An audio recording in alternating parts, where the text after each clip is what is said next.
the highest level that you can get, and that we are here for them. Our number one goal in this operation is to find the loved ones that are missing. We are working diligently every day, and the issues that we face are treacherous conditions. We have first responders. To talk a little bit about the first responders, I would tell you to pat one on the back at some point. Tell them thank you, because this is tough going. It's a tough situation. It's a tragedy beyond imagination for those in this area, and all of the ones up and down the river. So we're going to talk a little bit this afternoon from the law enforcement part of it, and then as well as our actual operations on the river. Again, thank you for being here, and God bless everybody. Sheriff. Good afternoon. My name's Sheriff Charles Stewart, S-T-E-W-A-R-T. I'm the Andrews County Sheriff. I'm down here on behalf of law enforcement and helping them out with the security up here and trying to get stuff going. What we're really iterating right now for the public is this whole area, the whole 8-mile stretch, is a no-fly zone for drones. In other words, if you've got a drone and you're trying to fly it around to look, you need to bring it down, because right now FAA has this airspace shut down for drones. I have to reiterate that. The other thing is we have a lot of volunteers just showing up on the river to help. We need them to check in here at the fire station and get a tag to show up down at the river. They will assign them a spot to go to. Just showing up down here, we don't know you're on the river. We might have already checked that place, and that's just a waste of resources to where we can put them somewhere they can go. When they do that, it makes it a lot easier. If something happened out here on the river, if we had another big rain, we had another big flood come through here, those volunteers, if they go down there and they hadn't checked in, we don't know they're on the river. That's the biggest thing. We check in, we check out, we have a roster for everybody that we have working right now.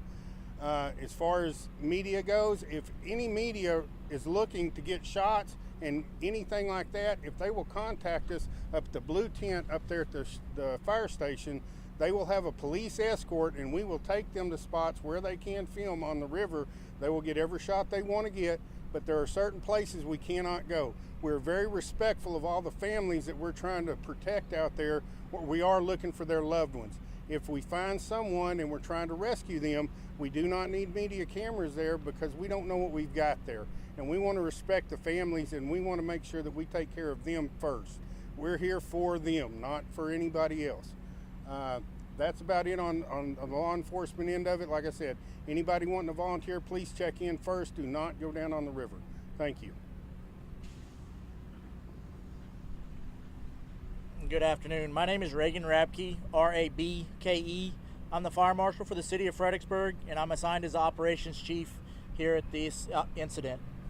So with the 300 responders that we have working on the river today, they are going methodically from pile to pile and going through it to try to find everybody's loved ones. When I say piles, we're talking about debris piles 20, 30 feet high that are big enough to have a whole RV still in them and not be seen. That's a massive amount of debris that we're trying to clear, and we have heavy equipment working, and we're having to dig through it by hand as well. Just because the machines can go through it, we have to be very methodical about what we're doing. We have worked this river, this 8-mile stretch. We're going up it and down it, split in all directions the best we can. It is a slow process. I can't tell you how long we'll be here, but it is a slow, methodical process. Do y'all have any? I have a question regarding the heavy machinery. Mm-hmm. Yesterday I was in Comfort, Texas, and all of a sudden I heard that authorities were asking private, residents not to use heavy machinery because there's still a, fire rescue operation, and that could, somehow do something to the bodies if they're using. Is still that situation where you are asking to private citizens close to the river not to use heavy machinery? So what we're asking people to do is, if the pile or debris has been gone through, it is okay. We need to have a professional group come through and make sure there is no body part in this pile of rubble debris to do it. There's some of the trees in there that we cannot move by hand, even if we saw them up. They are so large, so we have to use heavy machinery. And that's why you're asking to be careful or If, sensitive? as long as the pile has been gone through by public safety officials, they can go through it and remove it. However, if it is not, it needs to be left alone until we can go through it. Can you talk about how quickly the time frame is normally between when you request a code red to be sent out and when it actually is sent out? Ma'am, I do not have any information on that. Like I said, I'm from Fredericksburg. I'm here helping with this department. I have not any information on that. Is anyone from Ingram Fire Department available to speak to that? Chief, you want to speak to that? Right now, I would ask that if those questions come about, that you give us a little time. We are still grieving. They are still grieving. They have been working since July the 4th at around 2 a.m. around the clock to try to take care of this situation. We don't have the answer to that right now, and I would just ask that you please pray for those first responders and everybody that's down there right now. We have ran into rattlesnakes. We have a lot of danger that is down on the river right now. How do you mark a spot that's been checked through? We have a system that we have in place where once an area is searched, we mark it either with flagging or with paint. And you said you have an 8-mile stretch. If the river's a lot longer than that, everybody takes over at a certain point. Yes. So if you move down the river from where the flood started, each area has a search crew all the way down to the Canyon Lake. I found some people in Comfort, Texas, at river level, and some of them came from McAllen, North Carolina, and those people, do they need to check before they start, assisting authorities? Are you talking? Yeah, go ahead. Yeah. Go ahead, sure. Again, on that right there, yes, it would be best if they do check in, and it goes back to the safety factor. We know what we have, a set rules that we have. All of our searchers down there, they know that whenever they find something, there's a certain protocol. When they're looking, there's a certain protocol. There's certain ways of marking different piles. It is a process, and they've been briefed on that every morning on what to do.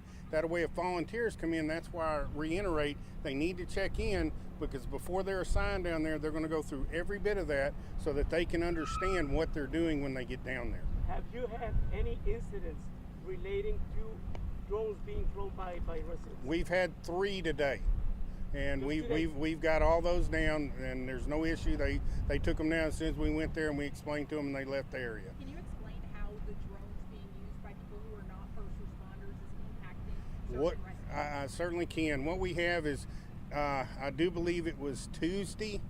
My days are kind of running together right now, but I think Tuesday we had a private drone run into a helicopter, and that's where our issues lie.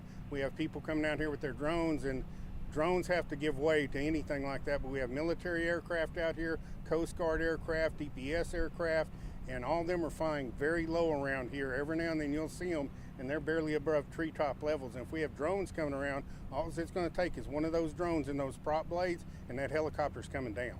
You mentioned 3 incidents today with drones. Mhm. What happened with It was each one? just, all it was private citizens, I can't say local, private citizens. They had them, they started up, we found them, we approached them, we addressed it, and they went ahead and packed up and left. Can you say where the drone hit the helicopter and what part of the helicopter? I was not in that area. I think it just struck it on the side, but still, anything like that, the FAA is going to come in and they're going to shut down the airspace instantly.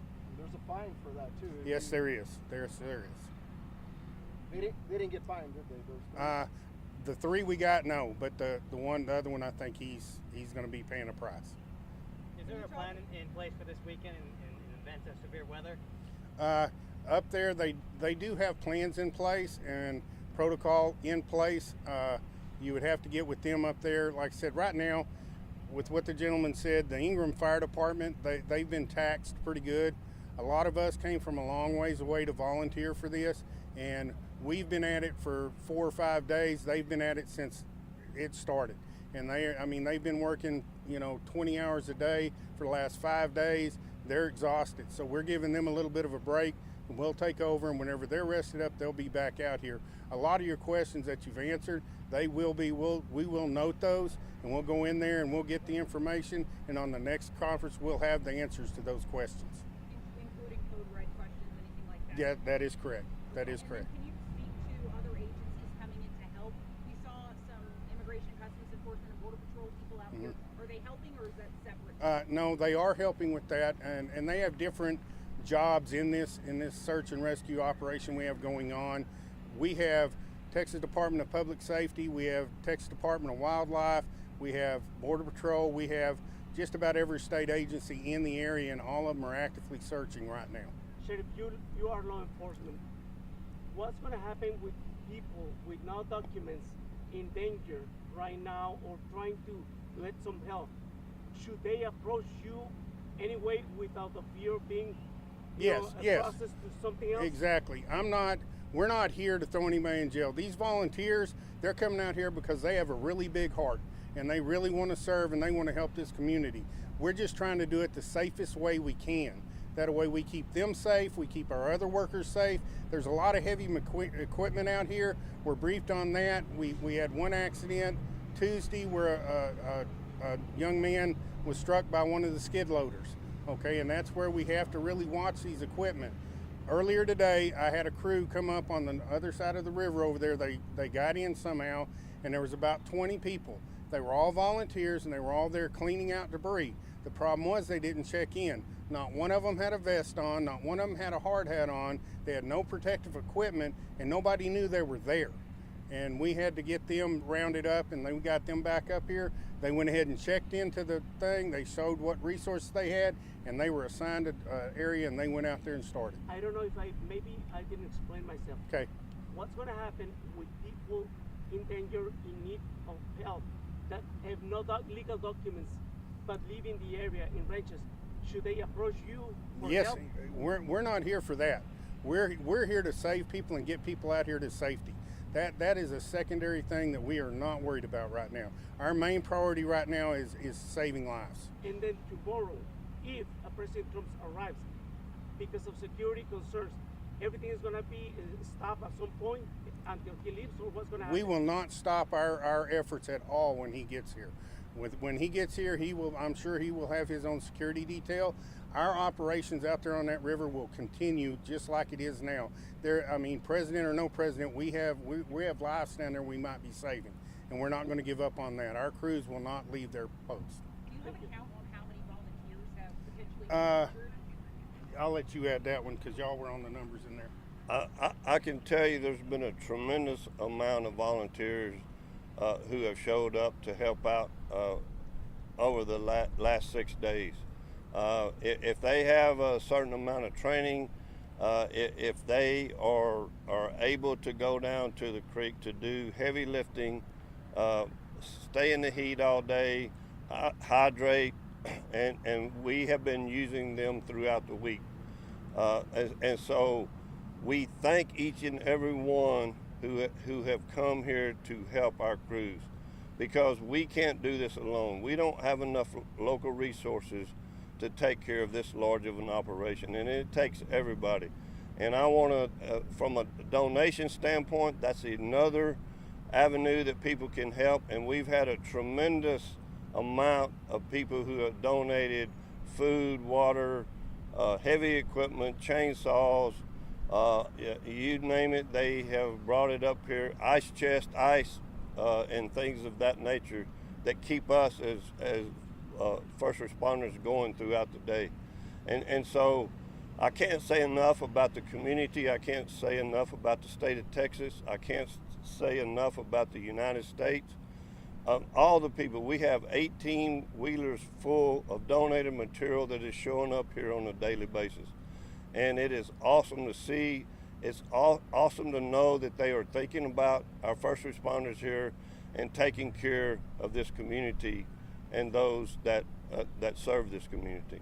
It's just awesome. He mentioned that there was a volunteer maybe hit by a skid. Can you tell us if there have been more volunteers who have been injured while trying to locate? There hasn't.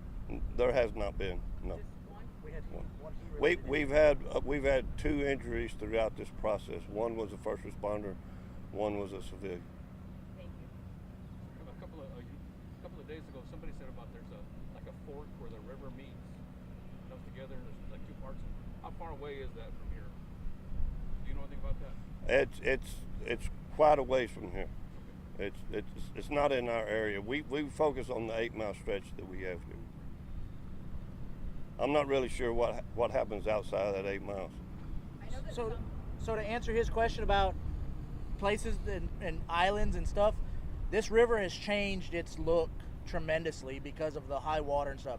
Where there was an island before, there might not be an island anymore. Where it came together again, that might all be one giant piece now. There is so much debris from the river that has been removed that was previously there and deposited in other places. This river does not look the same. So when the Ingram Fire Department says it was at one spot, we might be like, well, there's no more spot there. We have to go what it looks like now, so we might not know which fork you're talking about coming together, because it forks and branches so many different places now. One more question, we'll wrap. One more question and we'll... Any more questions? Yeah, one more. One more question. Tani. Rápido. Can you talk about what efforts will look like into the evening tonight as the sun falls? No, I'm sorry, I didn't hear your question. Operations after when it's Yeah, unloaded. yes, ma'am. So our operational period is from 7 a.m. to 4:30 p.m.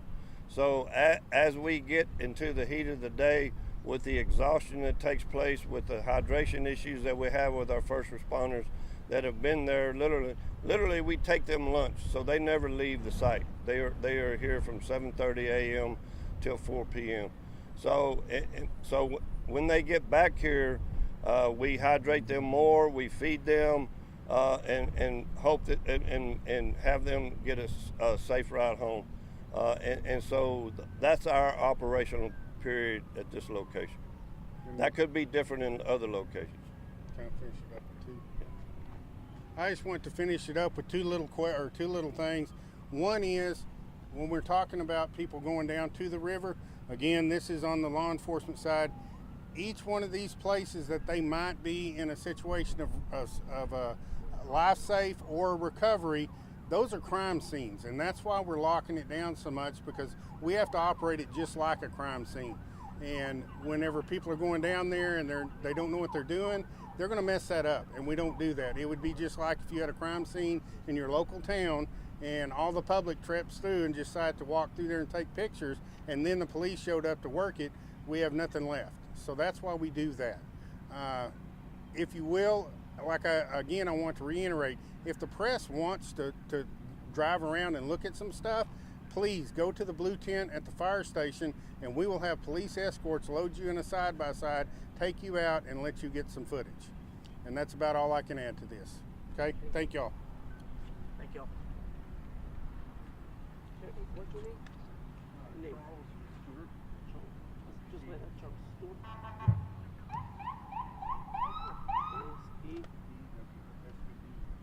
S-E-E. Okay, Stewart. Thank you. And from Andrews? Sí, ya terminó. Ya terminó. Yes. Tania. No.